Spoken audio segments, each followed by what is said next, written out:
Bismillahirrahmanirrahim. Assalamu alaikum. Respected doctors, colleagues and all management. Hope so you all are doing well. I am Dr. Rabia Tanveer, Happy Life trainer and clinical psychologist. I am serving in this field from last 7 years since 2018 and still going on, alhamdulillah. Shukr alhamdulillah. Here at Al Shifa Future Hospital, I have been serving from last 1 year as a happy life trainer and clinical psychologist. My main motive is to focus on one's mental, physical and spiritual well-being. All over the world, World Mental Health Day is celebrated on 10th October. Discussing mental health day is essential too. आज मैं आपको बताऊंगी कि mental health day जो पूरी दुनिया में 10 अक्टूबर को मनाया जाता है, ज़हनी सेहत का आलमी दिन, कि हमने जिस्मानी सेहत के साथ साथ कैसे अपनी ज़हनी सेहत का ख्याल रखना है। अकॉर्डिंग टू रिसर्च, अब एक्सपर्ट्स भी ये कह रहे हैं कि हमारी जो हम जैसा सोचते हैं अकॉर्डिंग टू साइकोलॉजी, हमें वैसा ही महसूस होता है और हम वैसा ही फिर एक्ट करने लगते हैं, हम वैसा ही रिएक्ट करने लगते हैं। अपनी सोचों का कैसे ख्याल रखना है, हमने अपना कैसे ख्याल रखना है। हम एक एक्सटर्नल वर्ल्ड में रहते हैं और एक हमारा इंटरनल हमारा वर्ल्ड है, दुनिया है, अंदर की दुनिया है, उसको जानना बहुत ज़रूरी है। आज का जो मकसद है कि मैंने इस अवेयरनेस देनी है, आपको आगाही दिलानी है कि मेंटल हेल्थ कितनी इम्पॉर्टेंट है। फिर मैंने हाईलाइट करने हैं कुछ ऐसे इश्यूज़ और हमारी सोसाइटी में चूँकि मेंटल हेल्थ एक स्टिग्मा कि हम क्यों जाएंगे, एक बिलीफ बन गया रॉन्ग कि हम जाएंगे तो लोग क्या कहेंगे। हम देखें लोग मिडिल क्लास या लोअर मिडिल क्लास की बात करें तो पीरी फ़कीरी बहुत आम है कि ठीक है जादू लोग, लेकिन मेंटल हेल्थ की दफ़ा कह देते हैं कि लोग क्या कहेंगे। तो अब हमने ये समझना है कि आखिर कब तक। बाहर के ममालिक ने इसकी बहुत ज़्यादा तरक्की कर ली क्योंकि उन्होंने अपनी वक्त के साथ साथ सोच को बदला, और हमने वक्त के साथ साथ अपनी सोच को नहीं बदला। इस वजह से हम बहुत सारी जगहों पर कहीं पीछे रह जाते हैं। वैसे तो हम बहुत हमारे मुल्क में टैलेंट है क्योंकि अब, और मैं अपने जो हमारे ऑनर हैं, I am very thankful to doctor Sarfaraz Ahmed Mughal, जो कि किसी मसरूफ़ियत की वजह से आज लाहौर में हैं। मैं उनकी बहुत शुक्रगुज़ार हूँ दिल की गहराइयों से, जिन्होंने मुझे मौका दिया कि मैं अपने ख़यालात का इजहार कर सकूं, जिन्होंने मुझे प्रोवाइड किया ऐसा platform where I can contribute in one's well being. Now let's discuss what's the mental health today. ठीक है, अब मैं आपको बताऊंगी कि मेंटल हेल्थ क्या होती है। नंबर 1 पे तो our mission, why we are here, हम यहाँ क्यों हैं, ये जानना बहुत ज़रूरी है। सबसे पहले तो raise awareness, promote support and reduce stigma, break the stigma. सबसे पहले मैं बात करूंगी कि आपने अवेयरनेस देने के लिए कि ज़हनी सेहत का ख्याल रखें। क्या आप लोगों ने कभी अपनी सोच का ख्याल रखा? क्या आपको किसी ने ये सिखाया कि अपनी मनफी सोच की जगह पे मुस्बत सोच को कैसे लाना है?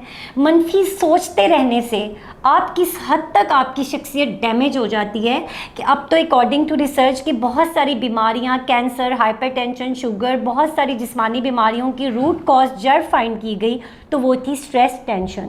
आपकी मनफी सोच आपकी पर्सनालिटी को बहुत डैमेज कर देती है। उसके लिए आज मैं आई हूँ आपको बताने कि मैं clinical psychologist, happy life trainer, कि कैसे खुश रहना है, कैसे अपनी सोच का ख्याल रखना है ताकि आप अच्छी और खुशगवार ज़िंदगी गुजार सकें।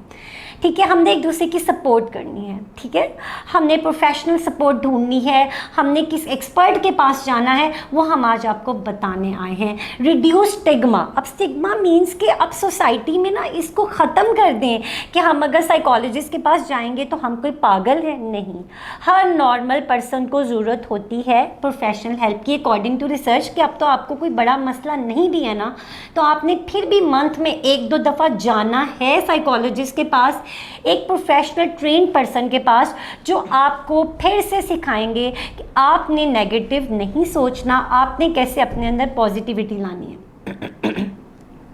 ओके, इसके अलावा नेक्स्ट अगर मैं पॉइंट पर बात करूँगी तो आई थिंक उन्होंने स्लाइड जो है वो मैं आपको बताऊंगी। मैं अभी तो मेरी एक स्टूडेंट आई हुई है, मैं उनको इनवाइट करना चाहूँगी कि वो इस पर बात करेंगी कि मेंटल हेल्थ को और डिफ़ाइन करेंगी और आपको ये बताएंगी कि मेंटल हेल्थ होती क्या है। और मैं रज़ा फ़ातिमा, जो कि फ्यूचर साइकोलॉजिस्ट हैं, मेरी स्टूडेंट हैं और ये एक मोटिवेशनल स्पीकर भी हैं और ये एक एकेडमी भी रन कर रही हैं। उन्होंने इतनी यंग एज में इतनी ज़्यादा रिस्पॉन्सिबिलिटीज़ उठा ली हैं। अस्सलाम वालेकुम। हाँ जी, आप रज़ा फ़ातिमा जो कि फ्यूचर साइकोलॉजिस्ट हैं, मेरी स्टूडेंट हैं, वो भी यहाँ पे आई हुई हैं और वो अब आपको बताएंगी कि मेंटल हेल्थ जो है वो उनको डिफ़ाइन करेंगी कि मेंटल हेल्थ का कैसे ख्याल रखना और मेंटल हेल्थ एक्चुअल में है क्या। अस्सलाम वालेकुम, माय नेम इज़ रज़ा फ़ातिमा। बाकी मैम ने तारुफ़ करवा दी है, हम पॉइंट पे आते हैं। अच्छा, हम सारे आज सारे इकट्ठे हुए हैं बेसिकली कि हम मेंटल हेल्थ को डिफ़ाइन कर सकें, बता सकें क्या है और इसकी अवेयरनेस जो आम लोगों को नहीं है उसको उधर तक पहुंचा सकें।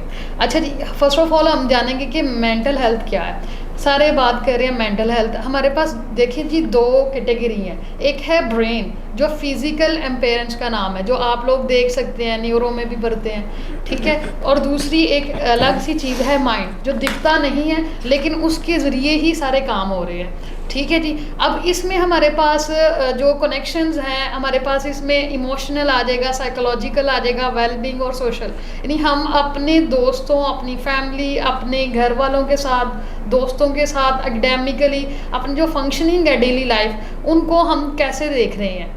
और इस तरह अगर कोई किसी की ये डिस्टर्ब है, डेफिनेटली वो नॉर्मल नहीं है। हर पहले या दूसरे पर्सन को पाकिस्तान में डिप्रेशन है। अब डिप्रेशन की रेशो इतनी ज़्यादा है कि बच्चों को कॉपिंग स्ट्रेटजीज़ नहीं आती, लोगों को इसको डील नहीं करना आ रहा, जिसकी वजह से सुसाइडल रेट बहुत ज़्यादा हो रहे हैं पाकिस्तान में। और इसका आपकी इंफॉर्मेशन के लिए बताती जाऊं कि बरतानिया में स्पेशल साइकोलॉजी की ये जो है कॉपिंग स्ट्रेटजीज़ बच्चों को सिखाई जा रही हैं, स्ट्रेस के रिलेटेड, एंजाइटी के रिलेटेड, कि वो कैसे अगर ये आ जाए उनको कैसे डील किया जाए और कैसे मैनेज किया जाए, ताकि आप अपनी मेंटल हेल्थ को बेहतर से बेहतरीन बनाएं और माशरे में जो हमारे साथ लोग वो भी इम्पैक्ट ना हो, हर हमारी डेली लाइफ भी जो है ना वो भी इम्पैक्ट ना हो। बहुत शुक्रिया रज़ा फ़ातिमा का कि उन्होंने जो है वो बहुत अच्छे से जो है आपका कॉन्सेप्ट क्लियर करवाने की कोशिश की है। और क्योंकि अब हमें पाकिस्तान में भी अब अवेयरनेस आ तो रही है और अवेयरनेस लाना बाकी है, वो हमने ही लेकर आनी है, एक दूसरे को सपोर्ट करना है।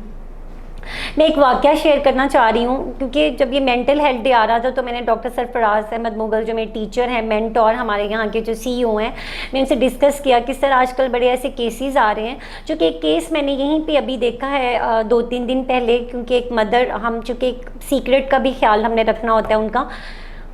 अब वो मदर जब मेरे पास आई तो मुझे नहीं पता था कि वो एक इस तरह का केस है, और उनकी मदर ने जब बताना स्टार्ट किया अपने बेटे के बारे में तो मुझे ये नहीं पता था कि एक ऐसा भी पॉइंट आएगा कि जिसमें वो ये बताएंगी कि मेरा बेटा भी इस दुनिया में नहीं है। तो उन्होंने मुझे कहा कि मेरा बेटा तो दुनिया से ही चला गया, और मैंने फिर उनकी मदर से ये कहा कि अल्लाह रहम फरमाए, मतलब क्योंकि हमने बड़े इस तरह के अल्फाज इस्तेमाल करने होते हैं, हम ज़रा प्रोफेशनल उस वे में। उन्होंने कहा कि क्योंकि वो अपने एक कज़न के साथ बहुत रहते थे उनके बेटे, तो एक तो उन्होंने उनका ट्रीटमेंट भी करवाया, कुछ वो बड़े अकेला महसूस करना शुरू हो गए थे। उन्होंने कहा कि वो कई दफ़ा कहते थे कि मैं दुनिया से चला जाऊंगा, लेकिन एक उनके जो कज़न थे ना, वो इनकी मदर को कह देते थे, उनके बेटे की मदर को, कि नहीं नहीं ये तो बस मजाक करता है, नहीं लगा हुआ है, इसने नहीं जाना दुनिया से, इसने कुछ भी नहीं करना, ये बस कहता है। अब आप देखें कि वो एक बच्चा कह रहा है कब से कि मैं अपसेट हूँ, मैं चला जाऊँगा। हमारा फ़र्ज़ बनता है कि हम उस पर्सन का ख्याल रखें। हमने क्यों नहीं उस बच्चे का ख्याल रखा, और उस बच्चे ने जाकर एक दिन गुस्से में नहर में छलांग लगा दी। और ये हमारे गुजरांवाला का वाक़या है। Very disappointment, and I was shocked, और मुझे समझ ना आया कि मैं उन मदर को कैसे, और वो रो रही थी, और उन्होंने कहा कि मेरी बस 7 मिनट आंख लगी है, मैं अपने बेटे का ख्याल रखती थी, मैं माँ हूँ। उन्होंने कहा कि मैं काश ना सोती कि मेरा बेटा जो है ना वो दुनिया से चला गया है, और फिर वो भागी हैं उसके बाद, और 4 दिन के बाद अल्लाह रहम फरमाए उनके बेटे की उनको लाश मिली, और उनकी मदर उनका चेहरा भी नहीं देख सकी, उनकी लाश की ऐसी कंडीशन थी। इस डिप्रेशन, एंजाइटी की वजह से वो बच्चा इतना अपसेट हो गया कि उसका एक माइंडसेट बन गया था कि मैं दुनिया से ही चला जाता हूँ, मुझे तो कोई समझ ही नहीं रहा, कज़न उसका फ़न बना रहा है कि ये तो मजाक करता है।